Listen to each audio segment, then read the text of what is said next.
在生活中，量词个和口都可以用来形容人，但是它们的用法却不一样。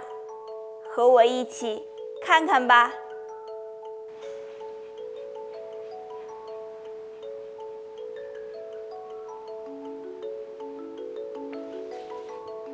晨晨，这是你的家人吗？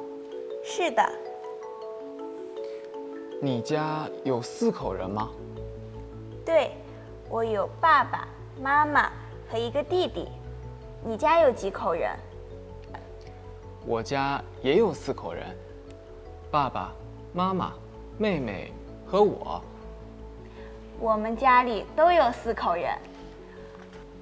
我妈妈快过生日了，我想去商店给她买一个礼物，你去吗？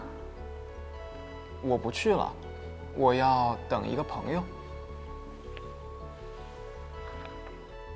现在我们知道，量词口可以形容人，经常用来说家里一共有多少人。比如，你家有几口人？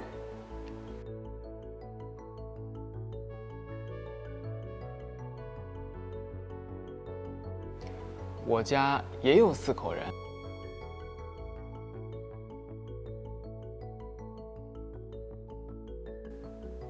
相比于口，量词个除了形容人，还经常用在单个物品前。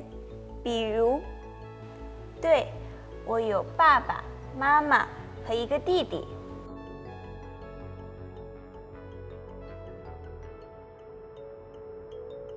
我想去商店给他买一个礼物。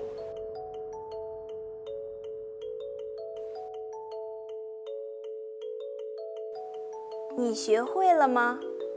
请跟我读。你家有几口人？我家有4口人。我有爸爸妈妈和一个妹妹。我想去商店给她买一个礼物。同学们，你家有几口人？你有几个中国朋友？有机会告诉我吧。再见了。